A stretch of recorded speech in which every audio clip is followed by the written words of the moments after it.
জামালপুরে স্বেচ্ছাসেবক দলের আনন্দ মিছিল। জামালপুরে জেলা স্বেচ্ছাসেবক দলের নতুন কমিটি ঘোষণা করায় আজ দুপুরে আনন্দ মিছিল করেছে দলটির নেতাকর্মীরা। জেলা স্বেচ্ছাসেবক দলের ব্যানারে দলীয় কার্যালয় থেকে আনন্দ মিছিল বের হয়ে শহর প্রদক্ষিণ শেষে দয়ামী চত্বরে গিয়ে শেষ হয়।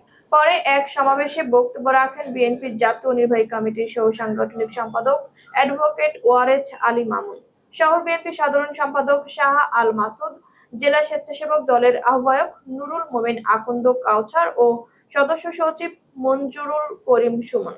উল্লেখ্য, গত ২৬ জুন নুরুল মোমিন আকন্দ কাউছারকে আহ্বায়ক ও মঞ্জুরুল করিম সুমনকে সদস্য সচিব করে জামালপুর জেলা স্বেচ্ছাসেবক দলের নতুন কমিটি ঘোষণা করেছে কেন্দ্রীয় কমিটি।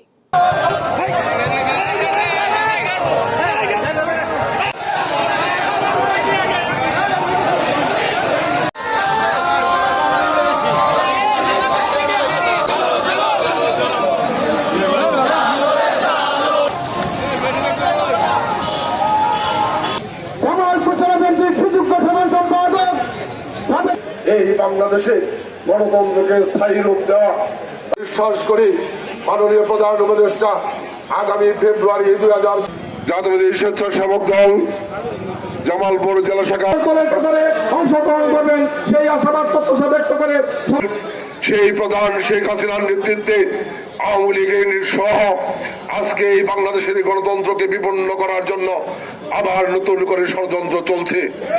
এই আন্দোলনের সঞ্চালক আমার স্যার ছোট ভাই জামালপুর জেলা বিএনপির বারবার নির্বাচিত সফল সাধারণ সম্পাদক আমাদের মাঝে উপস্থিত আছেন বাংলাদেশ জাতীয় দল জামালপুর জেলা শাখার সংগ্রামী চেষ্টা করবেন।